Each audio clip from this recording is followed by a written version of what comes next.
Pasteco, Mabriga, Bonani. Hello, family. How you guys doing? I know I'm late. I'm late, but I had to take this real important call. Pasteco, Bonani. Good evening. Buenas noches. Jamal. Good evening, brother. Janelle. Mabriga. Eve. How you doing, Eve? Hector. Chango, Yetekato. Mr. Lewis. How are you? Anate ya bra, Dangilu, Dangilu. Um, tonight's show is very special to me. Mabriga, Garinagu, Kofi, Wagwan, Granville. How you doing, brother? Brenton, greetings. Today's show is one of the most special shows that I think that I'm gonna engage in. It's my experience in traveling to Paris, and I'm gonna wait till more people get on because I think that many persons could. Let me raise the volume. Could learn about my trip, my self-discovery trip in Paris, and finding out more about my community and our history going back to the Caribbean and namely St. Vincent. And I ran into um, some things. Saludos, Doña Gotay. Buenas noches. Joseph, how you doing? Uh, saludos, familia. Yo quiero, este show de hoy va a ser sobre mi experiencia en buscando las soluciones o resolviendo unas inquietudes mías que yo he tenido de nuestra herencia y de nuestro pueblo en el Caribe. I should say it in Garifuna too, because I need to definitely practice my Garifuna.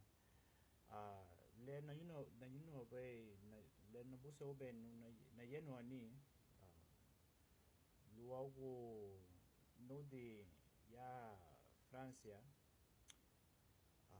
alua o busete na yebelon na Francia ni le wogo di ya Francia gibeti wadag hamamoto harale ni hama yurumen wamu. So I'll try to be going back and forth from. What about now? Can you hear me now? If someone could just let me know if they could hear me, that would be great. Melissa, if you could reply back, let me know if you could hear me.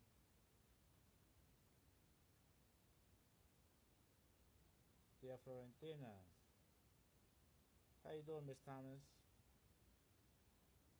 Dear Florentina, estoy hablando hoy de mi experiencia en París, porque ahí tiene unos archivos nacionales que habla de la relación entre Garinagu y, y, uh, y, y el gobierno de Francia en aquellos tiempos, en los 1700. What about now, Melissa? I'm trying to raise the volume here, and I think I got everything up.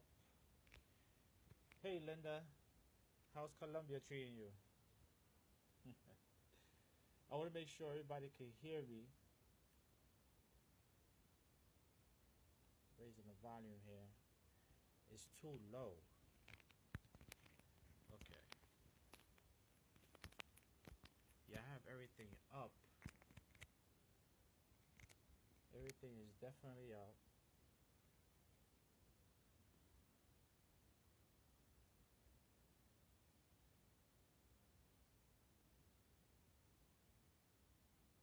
What about now?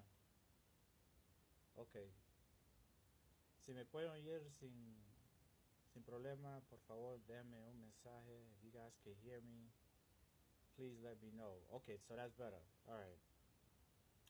So yeah, it's been a spiritual journey for me. Un viaje espiritual para mí. Yendo a este país. How you doing, Fayon? Today's show, I'm gonna be talking about my trip to Paris. I'm waiting for more persons to get on before I start my dialogue. Saludos, Norma. Um, like I was saying, it's a spiritual journey for me. I've read extensively about the history, a lot of things I didn't believe, a lot of things that I didn't feel comfortable with. And this first trip to Paris is kind of like doing some fact checking, if you will, about Garinagu and the history in the Lesser Antilles. And I ran into some very important data that I feel that you guys would like to know, especially if you're Garifuna or if you're Garifuna or you identify with the Garifuna culture in St. Vincent. As you know, we were exiled to Honduras. No footy, you'll get there. Rosita, you there? How you doing, brother Palmer? But our experience throughout history has been one of wars, colonization threats, a lot of battles over our territory in St. Vincent. We have a different battle now in Honduras. It's more of a spiritual and economic battle, and we have a huge land grab issue. So for me to understand, why all these things are happening to us, I decided to go back and research the history even more, and I ran into some things. How you doing, brother Garfield? Before I start the talk, I definitely want to get more persons in, because I think we could make this interactive. You guys could also ask me questions as well. Um, para la persona que no saben inglés, estoy hablando hoy de mi experiencia yendo a los archivos nacionales del gobierno de París, tratando de entender más nuestra experiencia en las Antillas Menores en San Vicente. But like I was saying, there's a lot of things that are not in the history books, such as, for instance, our Dagu hymns tells a lot about our experience. It talks. There's some hymns that talk about our experience crossing the Sahara Desert, interacting with extraterrestrial beings, um, interacting with the indigenous people of Honduras prior to the arrival of Columbus. Saludos, Liconia Maria. Saludos. And it's just a lot of, uh, we have a very dynamic history. Hey, cuz, how you doing? I'm waiting for more persons to get on. I'm talking about my experience at the National Archives and Paris as a whole. Um, as I walk the streets of Paris, I just see so much opulence, so much grandeur, so much uh, infrastructure, so much emphasis on art, music, culture. Like I said, the picture is one of the best that I've seen. Everything is made out of marble. There's a fascination with gods and goblins and gargoyles. There's an emphasis on culinary. Everything just seems so in order and in place. And as I'm walking through the streets of Paris, I remember walking through Champs-Élysées, which is the Fifth Avenue of Paris. And I see all these stores, Louis Vuitton. There's so many stores. It's like one long strip just full of high-end luxury items. And I'm just wondering, how did Paris build all this? And what mechanism did they use to build all this opulence and grandeur? Saludos, Maria Elena. And then I began to think in going to the National Archives. Quincy, what's going on, bro? Chi-Town in the building. And I'm thinking about how did France build all this? And I realized how. I mean, they were always in constant war in Europe. They were in war against Russia at one point. They were in war against Great Britain at one point. And it's interesting enough that in the 1700s, when we had the First and Second Carib Wars, they were in war with other nations at the same time that they were trying to conquer St. Vincent. And that just shows me what lengths they will go to accomplish their colonizational agenda. Because they had territories in Asia, some territories in Africa, of course, and in America too, because they wanted to colonize part of America, which we now know they had to sell. Um, and that's the Louisiana area. The Louisiana Purchase came about after um, the revolution in Haiti. They had to sell that strip of land because their military was hurt after dealing with Haiti and the revolution and the revolt. Saludos, África. Estoy hablando de mi experiencia en París y acabo de empezar. Estoy hablando sobre cuando yo estaba en París um, y ahora cómo está mi voz, la África. ¿Me puede decir cómo está mi voz, bajo o no? Pero yo estoy hablando a ustedes sobre la opulencia, todas estas cosas que yo vi en Francia, que es, how you doing, Theo, Leon? Estoy hablando de las tiendas, de las cosas de lujo que yo vi en Francia y yo estaba pensando cómo esto pasó. Y después me estoy dando cuenta, sí, me estoy dando cuenta que Francia. What about now, Brother Palmer, Brother Allen? How do I sound now?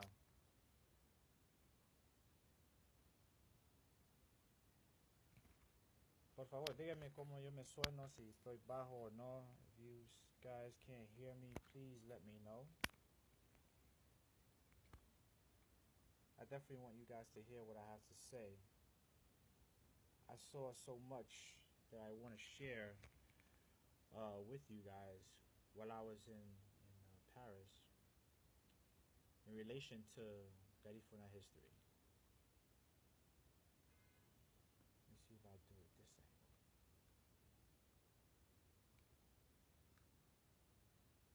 Okay, I can't rotate it. It's still too long. What about now? Can you guys hear me now? How you doing, Esther? Long time no see since Garifuna Day in Rutgers. But yeah, as I was talking about, there was so much grandeur in Paris, and I'm wondering how did they build Paris into what we know as now. I saw a very advanced train system. The streets look relatively clean. Um, it's a nice place to visit. It's a nice place to visit. There was a lot of people from Arabic countries, uh, from West Africa, all the areas that the French were in. Um, those people are in Paris. Were in Paris, as I've seen. I noticed a particular class and status system there as well. Um, when I went to go see the Mona Lisa, I saw many things from other nations as well.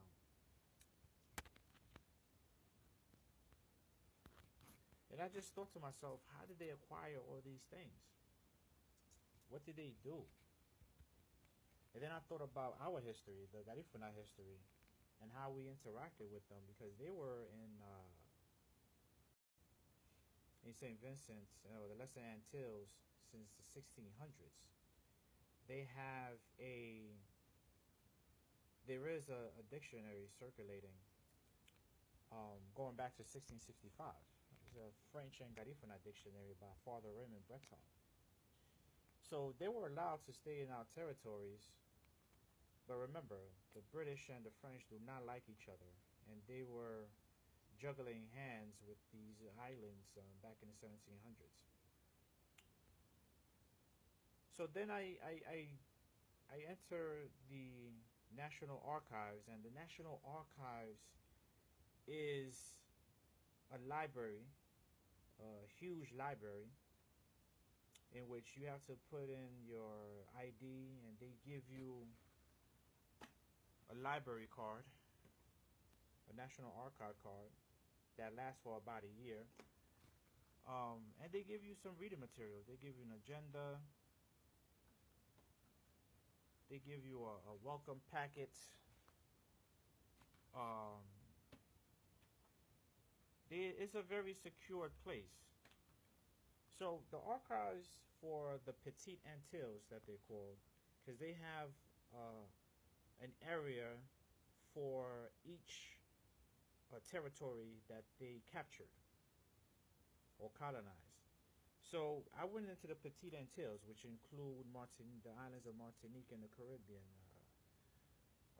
St. Vincent, St. Lucia, Guadeloupe, Guyana. There was like a drawer full of microfiche, because the original documents are a different archive, I believe in Marseille, the actual books in which they would document everything that happened in these islands.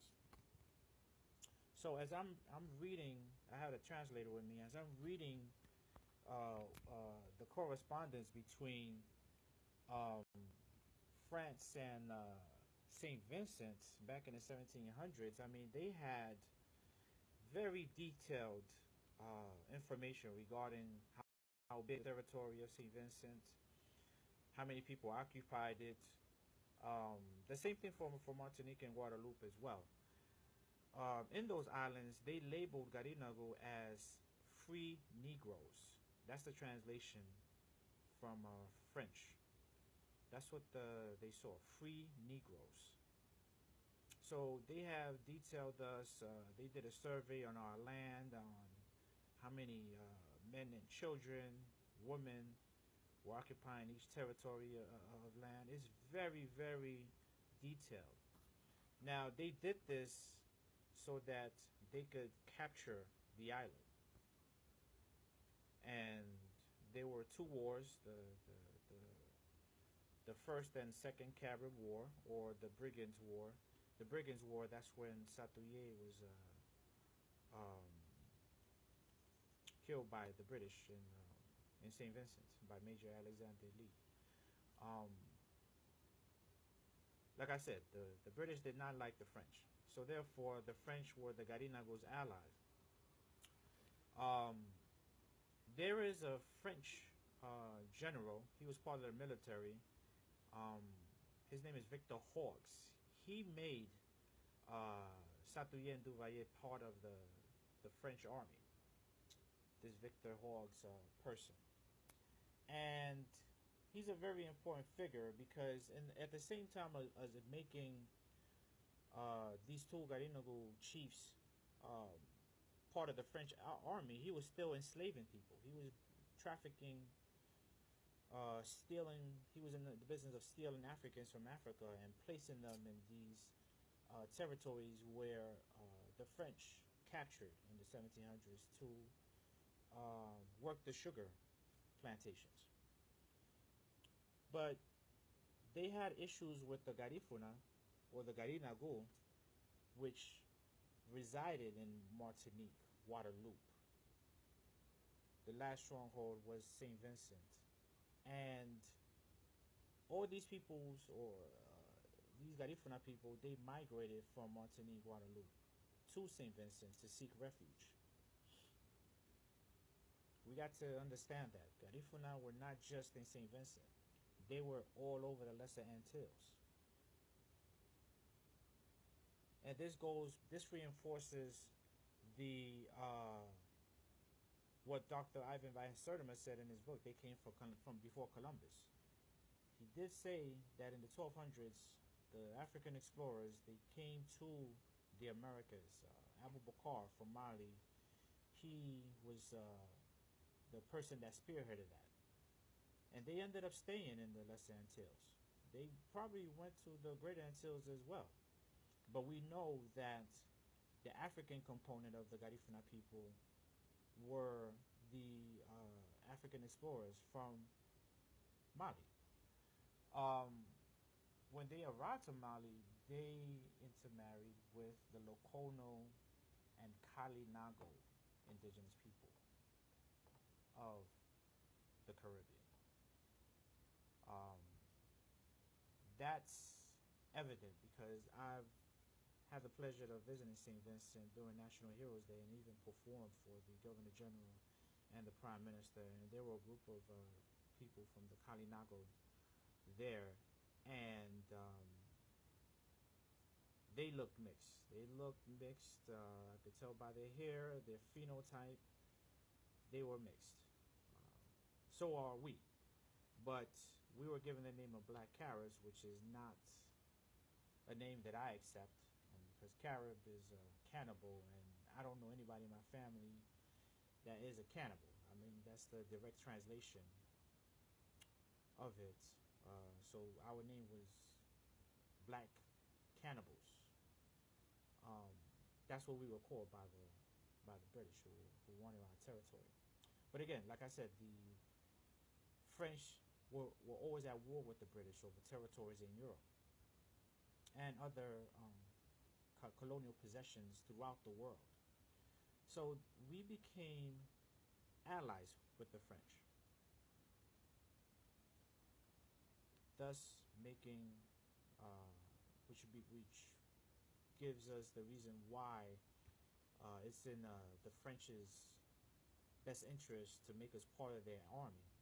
Satouye and Duvalier were part of the French army. They were receiving, for all the Vincentian people, they were receiving arms by way of St. Lucia into Rose Hall. That's the place in St. Vincent in which Garino were receiving arms from the French to fight the British. We were also trading with them as well because we had the means of productions to produce, I believe, sugar, cacao, and there was another crop that the Garinagu sold to the French for arms to fight the British. But one of the things that stood out to me in the national, as I'm doing this research at the National Archives, is that there wasn't any maritime records of a shipwreck, because we hear this a lot in terms of the popular Garifuna narrative. Well, the biggest narrative is of a shipwreck in 1635 and in 1675. I was searching for that at the National Archives, and I didn't find anything in terms of a shipwreck of Africans intended to be sold in the Americas. I saw that in many books. I've seen 2 years, 1635 and 1675. Okay, so Linda, I'm trying to, what about now? Can you hear me now? I'm trying to do the best that I can with this equipment. Obviously, I need to get a better headphone. But, Celinda, if you could let me know if you could hear me better, I will greatly appreciate that, because I definitely want people to hear this episode of Mabriga Garinagu. If you could drop a comment and let me know if you hear me clearly or not, because I have all the volume up. And saludo legacy Riona Limon Mabriga. You guys, if someone could let me know if they could hear me clearly, just verify the audio for me before I continue. is very low. Yeah, there were other people complain about that as well. Okay.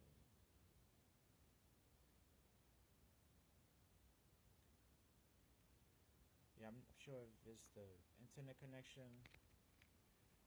if it's the internet connection or my headphones.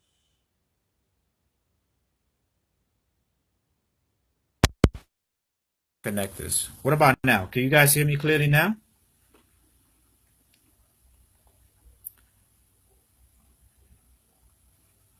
What about the rest of you guys? ¿Me pueden escuchar claramente?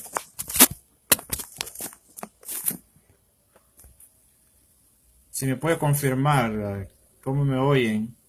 How you doing, Sally?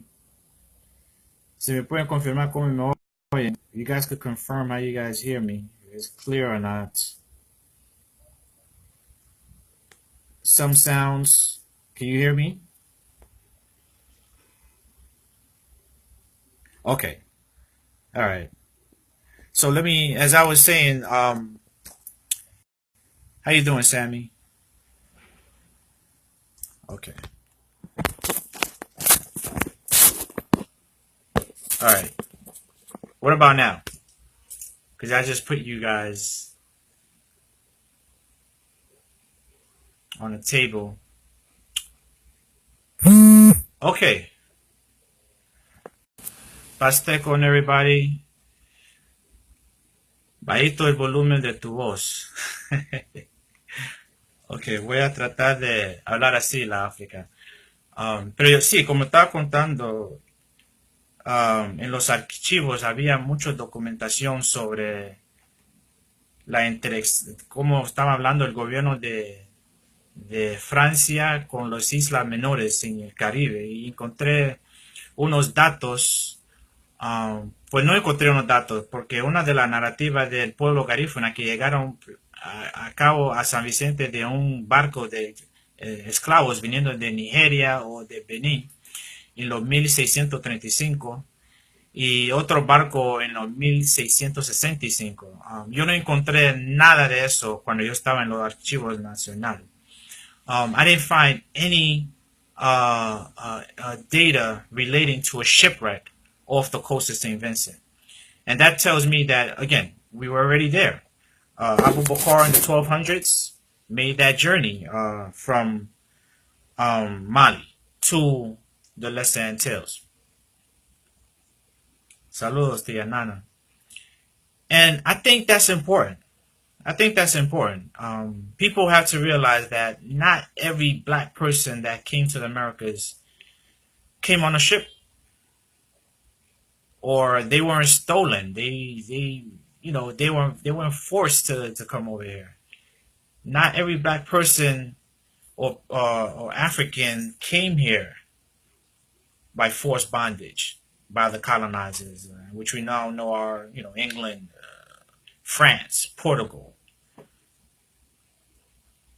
And that's very important, because the more I study my community and listening to these different hymns from the Degu religion and spirituality system, we have hymns going back 800 years. We couldn't have preserved those songs if we were enslaved.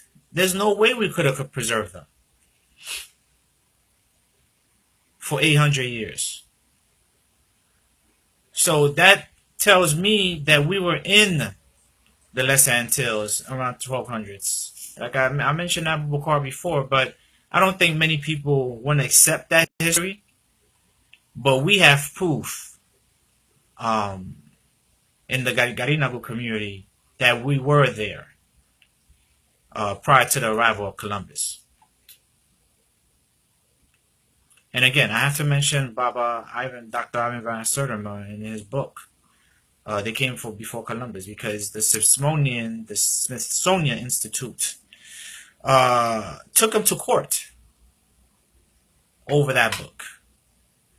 And they had, and many persons in the academia in scholarship circles do not accept that narrative of free Africans roaming these islands.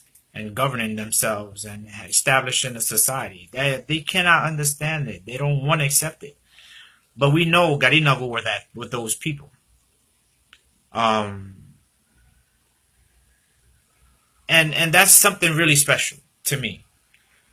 We have to in the community. I don't think that knowledge we understand it because the common narrative for us in Honduras is that éramos cimarrones, which are maroons, which are escaped slaves. It may be true. At one point, we may have gone through slavery and then we escaped. Because as a Garifuna person, my spirit tells me that we would not be fit to be a slave. I mean, we would kill ourselves. We would commit suicide before becoming a slave. And when I was in St. Vincent, I seen, when I was in, I forget which community, I think it was Sandy Bay, there was a cliff in which the Cara people, or the Garifuna people, threw themselves off of. It was a real steep cliff, and they would throw themselves off of that cliff. There's rocks at the bottom, and it'll be a jump to their death. They won't survive that jump. And many Garinagu did that. There's also a cliff in Grenada called Carib's Leap. And I have to emphasize the slavery narrative is hard to prove when it comes to the Garinagu community. But also, we have to think more about our history as well. It forced me to dig deeper into our history, and that brings me to this book that I purchased at one of the bookstores. There's a lot of bookstores in Paris. It's a very they're reading community. I saw people reading on the train, in the bookstores, at the cafes. George, saludos Carlos, saludos Jasmine, saludos Luis. Estoy hablando de mi experiencia en París en la narrativa del pueblo garífuna.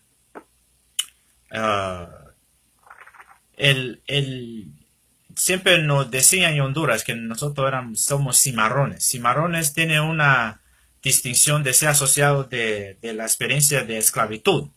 Y nosotros no fuimos parte de esa experiencia. Tenemos los datos entre la comunidad que llegamos a las Américas de exploradores africanos en los 1200. Tenemos un hermano que se llamaba Abu Bakr, el segundo, del pueblo musulmán de Mali. El país se llama Mali.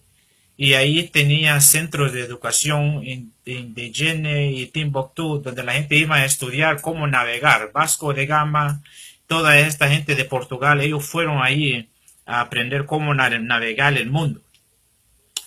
Timbuktu y Djenne fue, como sabemos ahora, un centro de tecnología. Y era en África. Es como el Silicon Valley que nosotros sabemos ahora, aquí en California. But yeah, Sammy, let me read Sammy's comment. Free people, or once free people, may take their lives than be enslaved, as well as documented amongst various people facing abduction. Yes.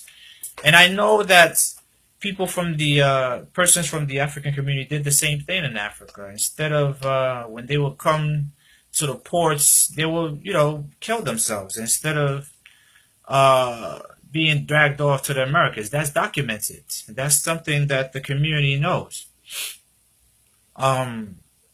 It's hard for persons to accept that from a group of people such as Garifuna, the Garinagu community.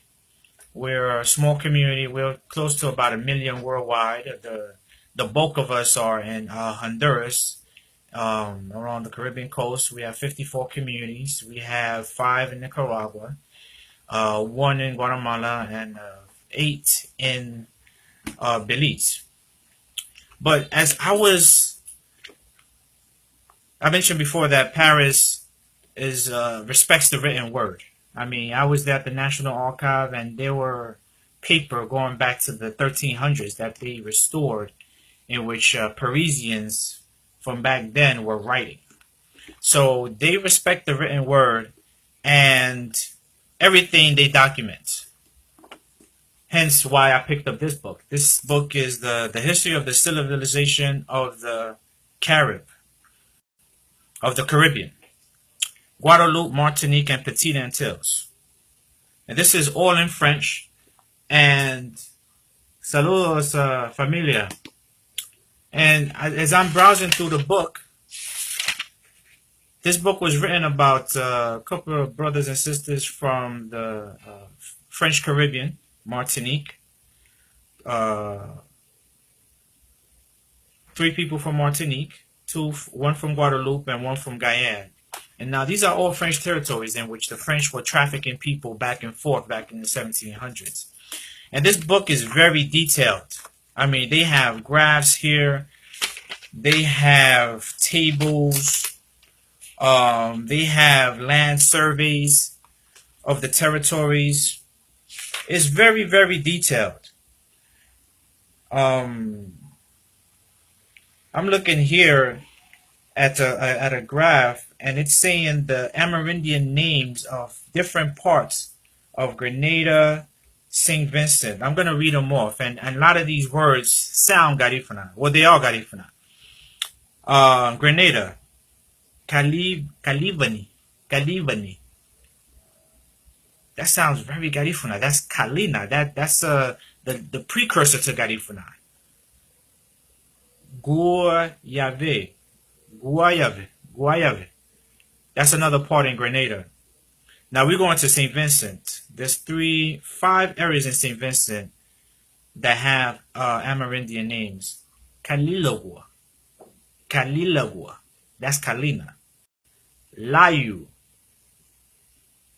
Dromaga. Walilibu. Yalibu.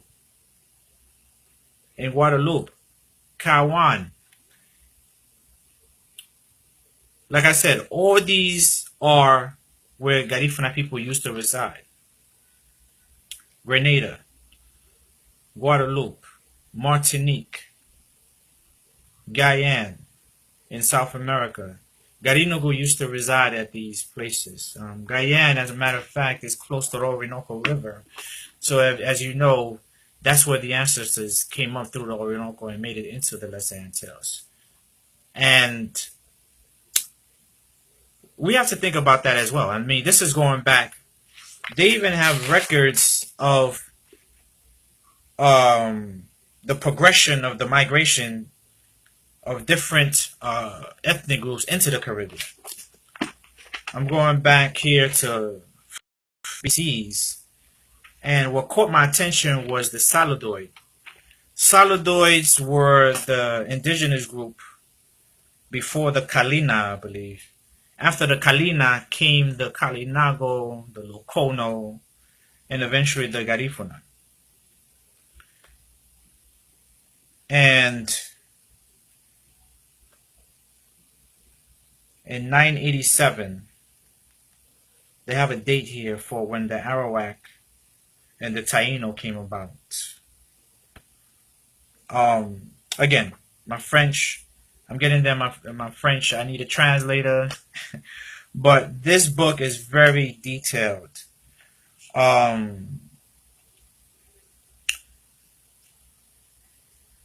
They have here when Mexico and the indigenous communities were established there. And it's basically a timeline of all these indigenous groups in the Americas and the Caribbean.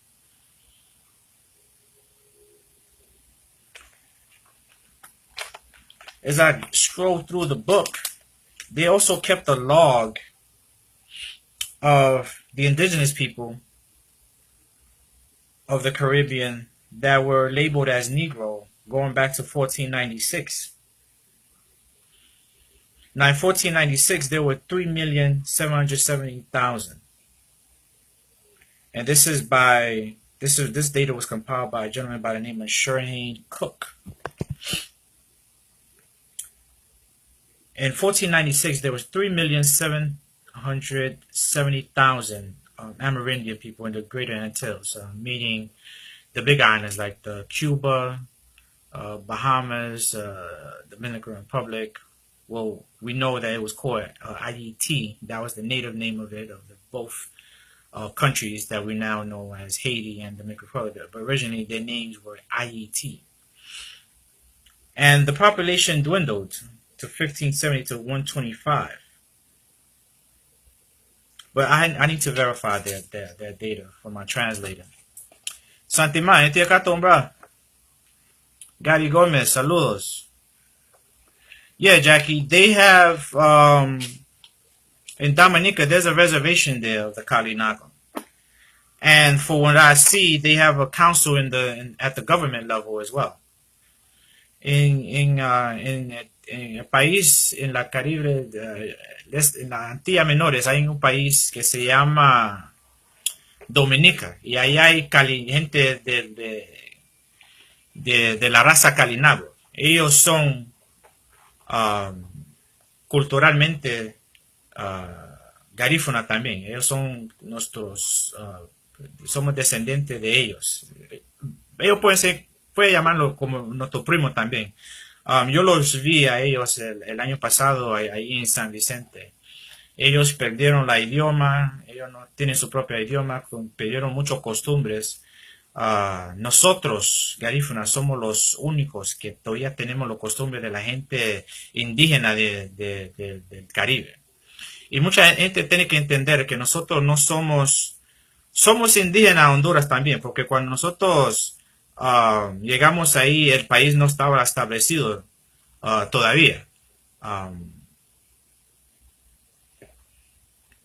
Oh, sí, Santimán, usted fue a Dominica también.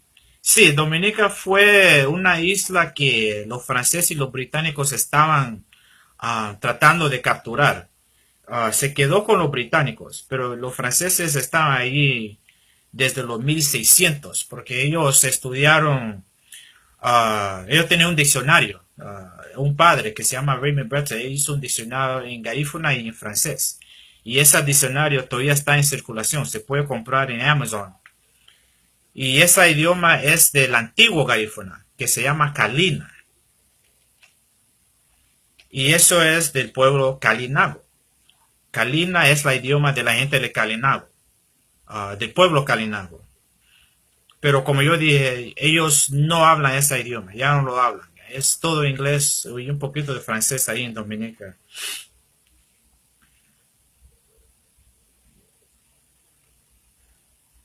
Pero tenemos que entender, nuestra historia va más allá que los 222 años que vamos a cumplir en Honduras, para nosotros los hondureños. Porque yo sé que hicieron algo malo en la educación, la sistema educativa del país. Yo no entré a la escuela en Honduras, pero yo sé que ellos no saben la historia verdadera del pueblo garífuna. Nosotros no somos cimarrones. Nosotros somos un grupo afroindígena. Nuestros padres son africanos que vinieron aquí como exploradores en el 1200. Y eso es importante de reconocer porque nuestros himnos de Good hablan de esa experiencia. De nosotros cruzando la Sahara. Seire, hay una canción donde dice Seire. Seire quiere decir Sahara en garífuna. Estamos cruzando la Sahara, dice esa canción. Esa canción tiene 800 años. La canción Dugu más reciente tiene 400 años.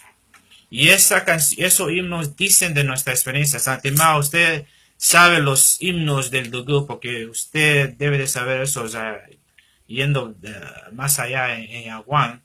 Y nosotros escuchábamos esos cuando hacían Dugu ahí en nuestro pueblo. Aquí yo estoy estudiando más de nuestra experiencia y me fascina tanto que me da el gusto a compartirlo con ustedes. porque es algo que debemos de saber. Nosotros estamos aquí en los Estados Unidos creyendo que somos afrolatinos, todo clase de afrodescendientes. Esa es solo una parte de nuestra experiencia, ese es el 50%. Nosotros somos indígenas al Caribe, indígenas. Y eso es algo que yo creo que mucha gente no comprende. Tenemos los datos, como usted sabe, que muchos de estos libros están en francés y inglés, no están escritos en español. Yo quisiera ir a los archivos nacionales en España a ver si ellos tienen algo documentado sobre el pueblo garífuna. Porque cuando llegamos a Honduras, los españoles y los británicos estaban peleando por Honduras y en aquellos tiempos. But let me repeat what I just said. One of the brothers on here had been to Dominica. There is a Garinagu territory there. This is pertaining to people from Honduras. The educational system tells us that we were Maroons. That's a lie. Maroons, of course, have a slave narrative.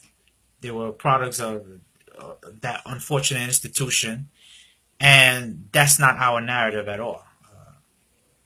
As an ethnic group, we were in Honduras. Some people say prior to the arrival of Columbus, they used to call us Coolie. And this is something that we have to talk about. Martinica, ayer habían gente garífuna también, hermano Santimán. Ahí vivían gente garífuna. Lo que pasa es que todas estas islas menores, Martinica, Guadalupe, que donde estaban los franceses, esa gente se movieron desde Martinica a Guadalupe, ellos se movieron para San Vicente cuando vinieron los colonizadores, porque nosotros éramos una familia grande en las Antillas menores. Ellos se mudaron para San Vicente, para que ellos estén con su familia. And that's something we have to understand. Martinique, Guadeloupe, all these islands in the Lesser Antilles were all occupied by Garifuna. I hear it in the music. I see it in the food.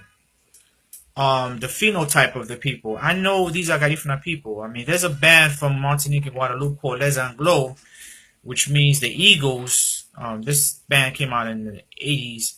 And I listened to the way the music, the rhythm, the energy is all Garifuna. As Brother Bodoma was talking about, the root of Caribbean music is Gunche.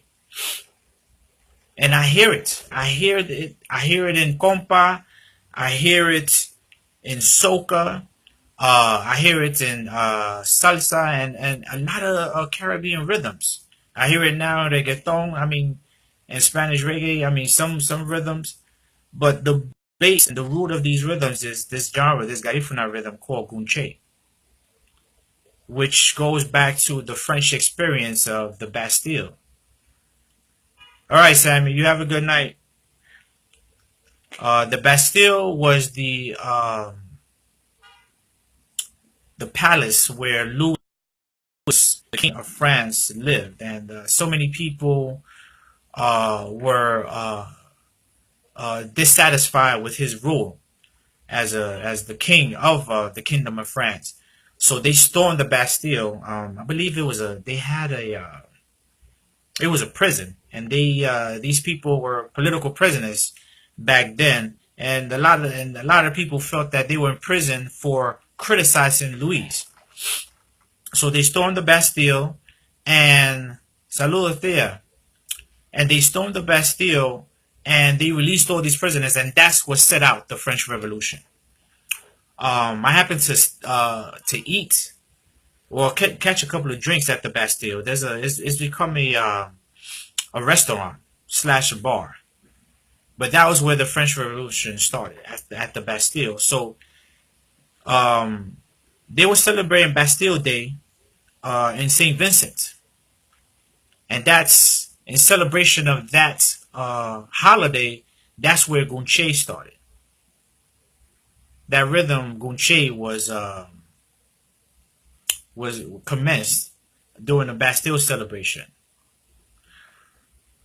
Okay, so I'm gonna read a comment here by Celinda Lega Martinez. I hold a degree in Black and Puerto Rican and Latin American history from Hunter College.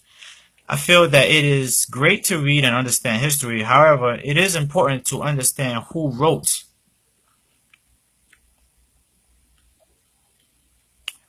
these books and why. I always question what I read. Well, yes, and that is correct. I do as well. It just so happens that a lot of the books, and we have close to 900 books in circulation in the public library system here in New York City, written about the Garifuna experience, history, religion, um, just overall culture. We have close to 900 books written about different components of the culture. And I see the books, and they're not written by us. It's written by persons outside of the Garifuna community. And I do have an issue with that. I do have an issue with that because you're not documenting us properly. If you're not Garifuna, you can never document us unless you know our language. You could interpret us. That's what these books are doing. They're interpreting our culture, but you can never document us unless you know the language. I mean, we have people that document us very well. Salvador Suazo from Honduras documents us very well. His books, I'm in the process of retrieving and translating. Um, Dr. Joseph Palacio from Barranco, Belize, documents our books pretty well. But in reading these books, and I started reading these books back during my undergrad years at SUNY Buffalo. And thanks for the comment, Celinda. You are absolutely right. You cannot effectively say our story if you're not from the community. You could interpret our story or interpret our experience, but unless you're from the community, you will not um, document us properly. And Celinda, if you're in New York, I would like to have a conversation with you. If you could inbox me your contact information, that would be great. Because I think we need to have a dialogue about this, about our experience. We are misinterpreted. Um, really going back to our spiritual system, our religion, which is called Ugulendu. And from that comes the good ceremony in which we abide by one tenet, Amuru Nuni, Amuru Buni. I for you and you for me, which is common with a lot of people from the African diaspora by that one tenet. And we're no different. We're no different. We're experiencing violence um, in all facets of our experience in Honduras. I don't see um, any way that we survived Honduras unless it was through violence. Um, for the most part, we have had a relatively peaceful interaction um, with the rest of the population in Honduras. Traditionally, going back to Honduran history, I do have to mention that we did fight in the War of Independence from France, from Spain, at Honduras. So we have a general called Walumugu. He fought with the Satuye in St. Vincent, um, which many people don't know. But he fought in the wars, the Second Carib War with St. Vincent, which ended up would would cost us to be exiled. So he survived the exile, Walumugu. His name is Juan Walumugu Bulnes. Um, there's a territory in Honduras named after him. So we contribute immensely to Honduras society, not through human capital, but also culturally. Ballet Nacional de Honduras travels the world promoting Honduran culture, which is really Garifuna culture. So we made all these contributions, but we're seeing the fruits of those contributions. We just recently had the first mayor of Honduras, Jerry Sabio, the first Garifuna mayor of a major city in Honduras, rather, Jerry Sabio. He's a doctor, and he's overseeing La Ceiba, which is the third largest city in Honduras. It's a tourist port city, very active, and all the best to him. All the best to him, and hopefully we could get more people in political seats. We also have Ashanti Peralta Crisanto's daughter from Afro. His daughter is a congresswoman in Honduras. So we are making civic political seats. We're getting these seats. Or because we have to function in Honduran society. For the most part, many people have been immigrating because the system is so tough in Honduras to reside in.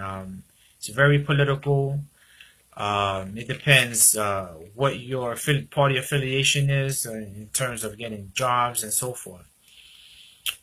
But yeah, we survived this in 1797. Garinagu started arriving to New York in 1950s. They were here in 1920s as well as a merchant marine, or through the merchant marines, or through the Banana Republic industry. Chiquita Banana, a Dole company. There were other companies before them that were brought over by Dole. But this is an ongoing conversation. I'm glad you guys tuned in. I mean, Paris was a very interesting place for me. It was an eye-opener in terms of how Paris became rich, and off the back of which communities it became. I know that Paris has a tax that it imposes on its colonies. I'm not sure if St. Vincent pays it, or Dominica, or Martinique, or Guyana for that matter. But I know the African colonies do pay a colonial tax upward in the amount of $500 billion or 500 billion francs a year, which is a very large figure. I don't know what the dollar amount of that in American dollars, but that's a very large figure for colonizing a country. So 14 countries in the West Africa pay that, and I don't believe the Arab countries pay that, but the West African countries do.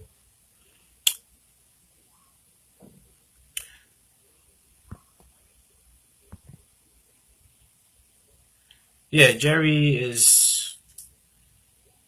he went through the religion. He went into a religion. Religion is safe. He's a Christian.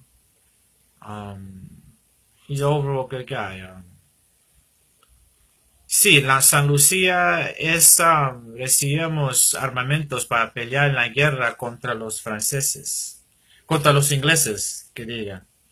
Los franceses nos dieron armas desde San Lucía para un lugar que se llama Rose Hall en San Vicente para pelearlos. Y nosotros intercambiamos porque en ese tiempo teníamos, dos de los caciques Gaifran, de Ballesta, fueron millonarios. So ellos tenían estas grandes plantaciones y en San Vicente ellos le vendían azúcar, cacao y otro producto, cazaba, yo creo, a los franceses. De vender eso, ellos fueron millonarios. Okay, Jackie, I'm going to read your comment. Hopefully, Garifunas can live 100% off their land, take control of agriculture like how it is in St. Vincent. Yeah, I mean, I was in St. Vincent, and there's a lot of land in St. Vincent. How could there be a lot of land, but yet in the supermarkets everything is imported? That's a question for Vincentians that are on the line.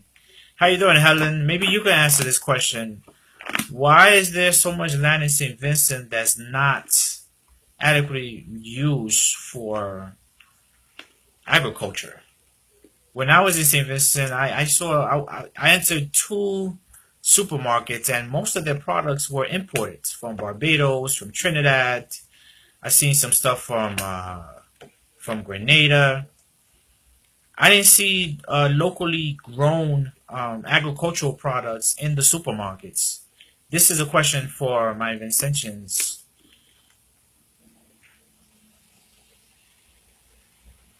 Yeah, I saw that too, Jackie. I saw that too. So it's still subsistence crops that they grow, just enough to feed, the family, but it's not done at a large scale. But I did see a lot of land in St. Vincent, a lot of hills, a lot of valleys, a lot of fertile land, and I'm just amazed why Kingston doesn't have a booming agricultural sector. Everything happens to be imported from the neighboring islands in the Caribbean. People don't want to plant anymore. They are lazy. They grew up planting that I ate in and eating what I planted. Okay, yeah, that's subsistence farming. To a degree, we're like that in Honduras as well. I guess it's because of the huge marketing and promotion of American media in the islands. I mean, everybody wants to come to America, and the communities in Honduras are undergoing that as well. There's certain families that have a lot of land in Honduras. There's a lot of land in Honduras, but the youth, they're not planted anymore. They're not in the agricultural sector.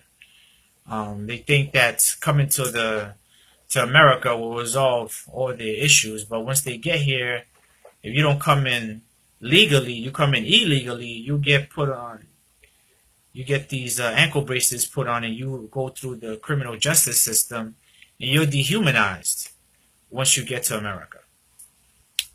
That's if you survive Guerrero in Mexico, because we know that a lot of Garifuna people, men and women, have died in La Bestia or en route to the America in Guerrero. We planted extra veggies and sold to the supermarkets, and that, along with my mom's, that job is what put my sister and I through high school. Yes, we have the same experience in Honduras as well, Helen. We're the same way. We're the same people. We're the same people. I found a lot of things disturbing when I was in St. Vincent, but that's another show. Thank you for the input, Helen. Um, but yeah, as I was in Paris, I just couldn't help to notice the glamour, the emphasis in arts, music, um, the attention to detail, especially when it comes to cooking, because the food is definitely different than in America. I mean, I ate a lot in Paris. I mean, every day I was getting at least two baguettes, which here, I think it's something with the flour and the yeast. There's something, but I wasn't gaining any weight over there. What's going on, Mark? I was not gaining weight in Paris when I was eating. Steam dog, wagwan. Um, but yeah, I gotta emphasize the original indigenous people of the Caribbean were the Taino, the Siboney, uh, the Kalinago, the Locono, or in different areas of the Circum Caribbean. The Siboney were in what we call now as Cuba, Bahamas, St. Thomas, Virgin Islands. They share the islands with another ethnic group, the Taino. These were the indigenous groups that were in the Greater Antilles, which means the bigger islands of the Caribbean. Now, in the Lesser Antilles were the Kalinago and the Locono. The Locono are currently, there's a population of them in Suriname and Guyana as well. Many have relatives in Trinidad. And then comes us, the Garifuna. We're a mix of the African explorers and the Locono and Garinagu communities. Okay, Salida, I saw your inbox. I'll reply to you after this broadcast. The islands have also become Americanized via different forms of media, and they think it's cool to follow suit. Yeah, I agree. I agree. Again, we got to understand that America, I saw this in Paris as well. Everything, they revere American culture. Hip hop music, especially 90s style hip hop music, is very um, prominent in the Parisian music scene. Like hip hop groups, like the political hip hop groups, like Public Enemy, um, Dead Prez. They're very big in Paris. They have a very bustling, thriving hip hop scene there. I didn't get a chance to see a show. I spent time at the African um, experience, if you will, in Paris. I visited two clubs that played Congolese music. I visited Chateau Rouge, which is the Harlem of Paris, and then that was another experience as well. Saint Martin, I'm not sure about Saint Martin. I think Saint Martin is Dutch, Santiman. Saint Martin was colonized by the Netherlands. I believe Saint Martin was Dutch. It's not French. I don't believe that's a French territory. I believe that was more of a Dutch. But there as well, the Les Antilles, they were most likely Garinagu there too. What people got to understand is that Chatouillet, he was fluent in all the indigenous languages because he used to trade with them, with all the other neighboring islands.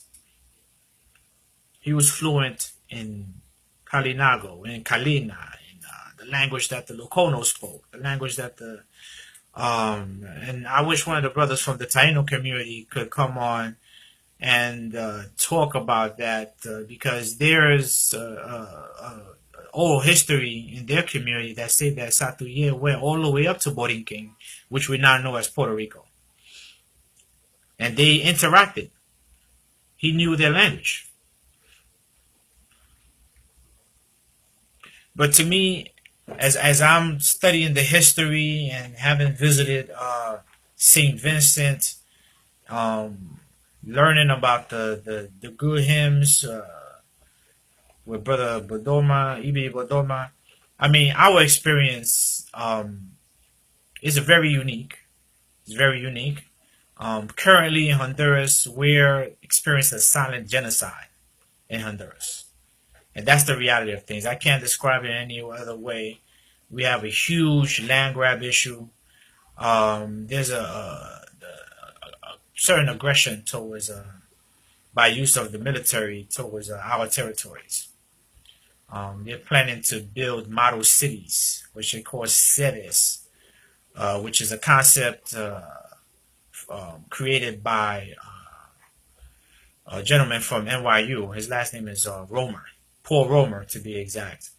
And his concept is building a city within a city, but at the same time displacing the people that were in that particular territory, which would be us. I know they're talking about it, doing it in Castilla and in different parts of Trujillo and Guadalupe and Santa Fe, I believe.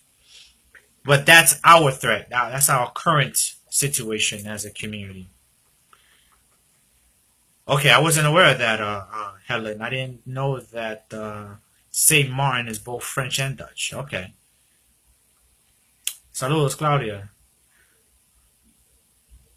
Because, yeah, those were the big colonizers. They were involved in a lot of kidnapping Africans from the continent, the French and the Netherlands. They're in the top five of colonizers, European colonizers rather. that that were in the Caribbean. Pero sí, mi experiencia es basado de los lados de los himnos, del Dugu, cómo llegamos para Honduras, nuestra experiencia en San Vicente. um,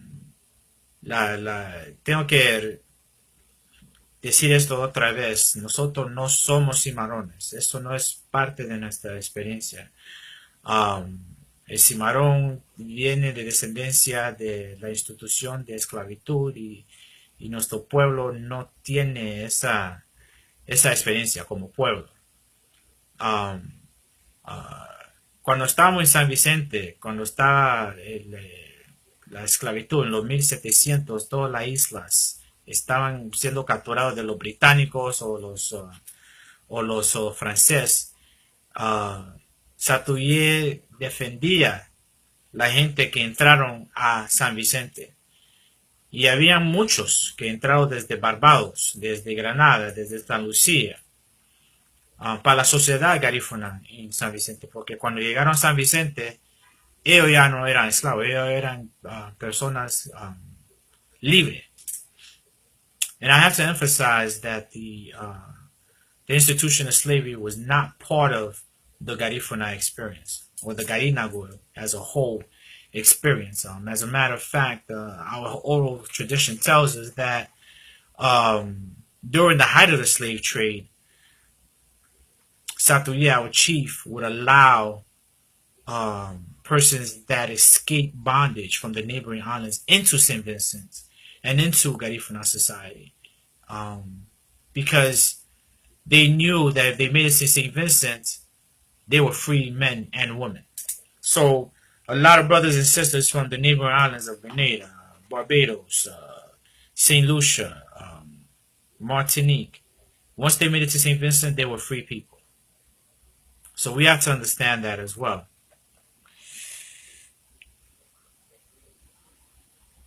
Oh, okay. And now this is St. Martin. There's another island that's divided as well. And there's certain countries like I see a brother from Cameroon here that has an Anglophone and Francophone side as well. And there's an issue with that. There's a huge issue with that in Africa. Cameroon was the first European people that arrived in Cameroon were the German, and then the Portuguese arrived, and then the French and the English. Of course, they arrived there because of natural resources, which is abundant in Cameroon, from what I understand, in regards to many industries. It's very abundant. It's an African miniature that they call Cameroon. And there's an issue now. Maybe the brother from Cameroon could type us, could put in the commentary what the real issue is. But I know there's an Anglophone and Francophone side. The same with Haiti and the Dominican Republic. I mean, it's just two different cultures occupying the same space. I don't see how that could work. From what I understand from my research in Cameroon, it did work for a long time. The administration, the country was handled by the French side of, I believe, in Douala. But we're seeing that there's another faction that wants to separate itself from the Anglophone and Francophone, from what I understand. And I wonder if well, we know the issues of Haiti and Dominican Republic with the deportation, but I wonder if St. Martin has the same issue, being that it's French and Dutch. I mean, it's two totally different mindsets, beginning with the language. I know there's issues. There's a possibility there aren't any issues, but I can see why there will be issues, because with the language comes a certain mentality. As I'm learning French, I understand that the French are not that specific in describing things, certain things, but they're real specific in other things. Like when it comes to the cooking, they're very detailed oriented, especially to the culinary side. They're very detailed because I tasted in the food. So I just wanted to mention that. But there's a lot of documentation. There's another archive, National Archive in France. They have in every major city, I believe, there's an archive. There's one in Marseille. There's one in Bordeaux, I believe. The one in Marseille is interesting. Is a place of interest for me to visit because they have a lot of data on the Antilles as well. So I'm gonna visit that on my next visit. I'm gonna visit that archive out there in my next visit because I just don't think that these books, like Salida alluded to earlier, that they telling us the entire truth. Yo estoy hablando de los libros que yo he leído y no nos está diciendo la verdad sobre nuestra experiencia. Mucha gente tiene una agenda cuando ellos escriben para estas universidades y no van a decir la verdad, ellos van a decir lo que favorece a la universidad. Y nosotros por la mayor parte no somos descendientes, tenemos una experiencia y no empieza la experiencia en Honduras. Nosotros vamos más allá en el Caribe. What's up, cuz? Y yo creo que todo el mundo entienda eso. La próxima vez que yo vaya a Francia, voy a ir a los archivos nacionales en Marseille, que son 3 horas de París. Yo no podía ir en este viaje, pero el otro viaje, si Umama, que es el universo, me da el chance, yo quiero llegar ahí. E incluso a los otros archivos nacionales en Europa, porque esta narrativa de esclavitud, de un barco lleno con esclavos y se hundió afuera de San Vicente, no hay prueba de eso. Ya yo lo estoy viendo aquí en Francia, yo lo quiero ver en los archivos nacionales en Europa también. Pero ojalá, primeramente Dios me da la oportunidad para visitar estos archivos en esos países, porque no se sabe cuál año fue, en 1635 o 1665. No se sabe. Si esa información está en los archivos, pasó. Si no está, no pasó.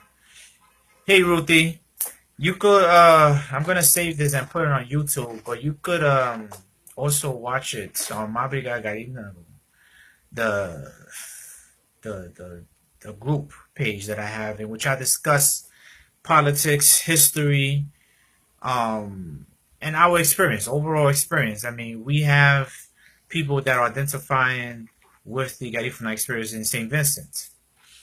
As you know, we're mostly in the Bronx here in America.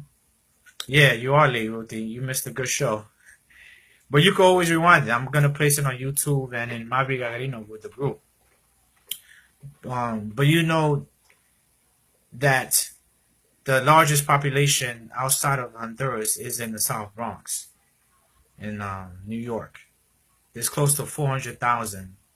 Some people think it's more, but we could say there's more people in the South Bronx, more Garifuna people in the South Bronx than there is in Honduras. In Honduras, we're in 54 communities, like I said earlier, and 5 in Nicaragua, 1 in Guatemala, and 8 communities in Belize. I also want to point out the correlation, or some links rather, between France and the Garifuna community. And I wrote these down so I won't forget. I don't know if people from Belize understand that there's a Seine river in France. It's the river that's around the perimeter of the city of France. It's called the Seine. There's a Seine Bight in Belize. That's a Garifuna community. So the fact that we know that Satouye sent his kids to boarding school in Martinique and they spoke eloquent French and they made voyages to France and other parts of Europe. We kept that knowledge in the community. So much so that we named the Garifuna community after a river in France. Tata, the word tata, means aunt in French. Pasteko ibiri. Feo na mana sila na dumia salagu garifuna ke hugia. Pero hamate na fende, huma bate na fende. Um, Tata means aunt in French. As you know, in Garifuna language, Tata, we it's like an older person or aunt. We first use that prefix Tata and then their name. Tun means uncle in French. Una de las cosas que quiero hablar es de la influencia del país de Francia al pueblo garífuna. La palabra tata quiere decir tía en la idioma Francia, en el idioma de Francia. Tun quiere decir tío. Como ustedes saben, hay un señor en Aguán que se llama Tun. Y yo siempre oía esa palabra, Tun.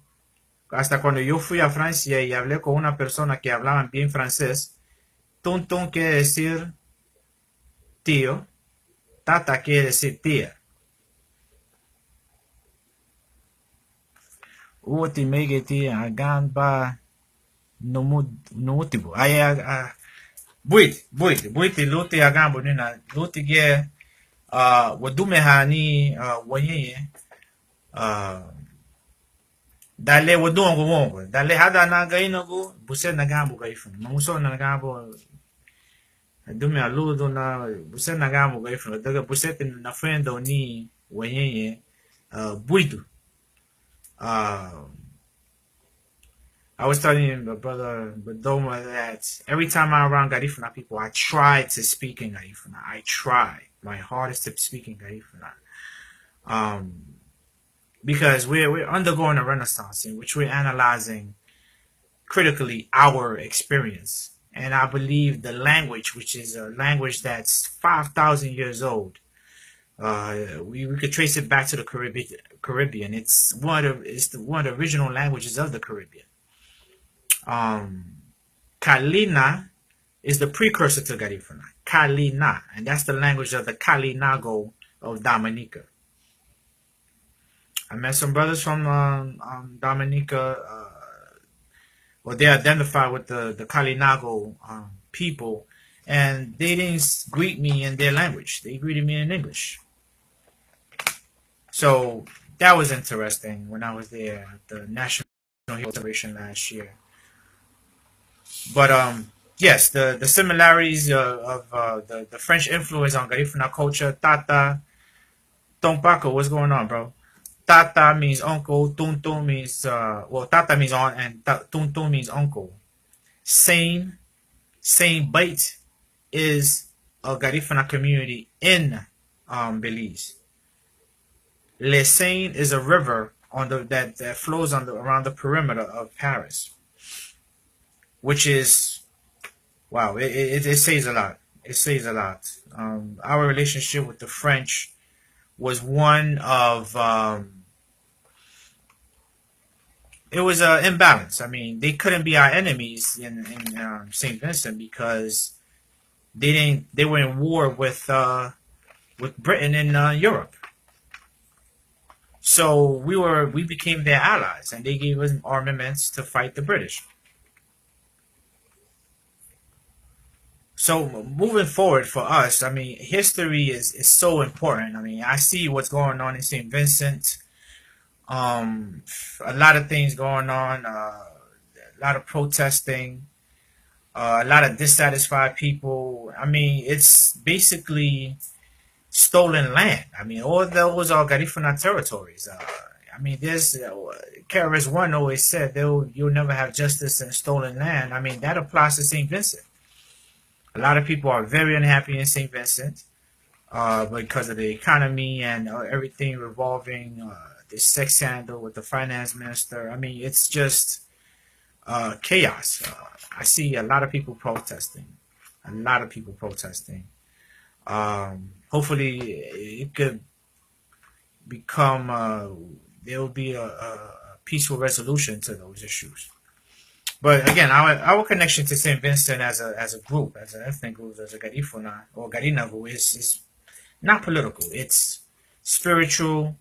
Um, it's rather emotional because we view St. Vincent as our homeland.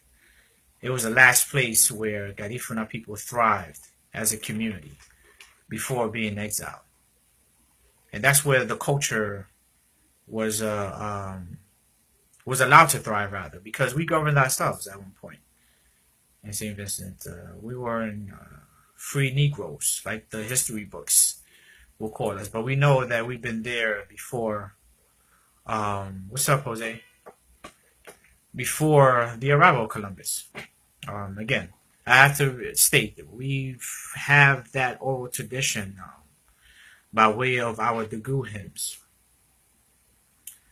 How you doing, Jose? I'm gonna place this video in the Facebook group Mabriga Garinagu, and I'm gonna place it on YouTube as well, so you guys could rewind and watch. I reviewed this history book from scholars from the French colonies like Martinique and Guadeloupe and Guyane, and they talked about, this book talks about the history of the Caribbean civilization, and it talks about the history of these countries: Guadeloupe, Martinique, Petite Antilles, the small Antilles, and it's something that the history is something that I paid very close attention to, because moving forward, we should make our decision making based on our history. If we don't do that, we're just going to repeat it. And that's something that I understand very well. Nosotros tenemos que entender nuestra historia y cómo fue que nosotros llegamos a este punto de nuestra existencia. Yo sé que en Honduras el sistema educativo no nos enseñó nuestra historia. Nosotros aprendimos nuestra historia por escuchando himnos, escuchando canciones, o hablando con un abuelo o una abuela. Esa es nuestra historia, que fue que nosotros lo aprendimos en casa y otros espacios sociales. Pero sí, eso concluye mi charla con ustedes. Hasta el próximo charla que voy a tener mañana con una hermana de Senegal. Ella tiene una show por medio del internet que se llama La Polyglot. Yo lo voy a compartir aquí en mi timeline, que se llama, y voy a estar hablando del pueblo garífuna y las otras comunidades afrodescendientes en las Américas, en Centro y Suramérica y en el Caribe. Tomorrow I have a chat, an online chat with La Polyglot. It's with a sister from Senegal, and I'm going to be talking about the Garifuna experience along with the Afro-descendants experience in Central and Latin America and the Caribbean. And I'm going to be talking about how these groups arrived there and where are they now, and the different information that I know about them, like their spirituality, their music, and the overall history there as a group. So I hope you guys tune in. It's going to be tomorrow at 4 o'clock. Mañana en esta sintonía lo voy a compartir en mi timeline con la charla con la hermana por internet sobre el pueblo garífuna y los pueblos afrodescendientes en el Caribe y el Centro y Latinoamérica. So estén en sintonía. Pasen buena noche y nosotros hablamos otro tiempo. O mañana. Puede sintonizar mañana a las 4 de la tarde. Tune in tomorrow at 4. I'm going to share the link on my timeline so you guys can watch, and which I will be discussing with our audience, the Garifuna community, along with the Latin American and Central American community in the Americas. So until then, good night. Pasteko, buitu bonani, buitiguño.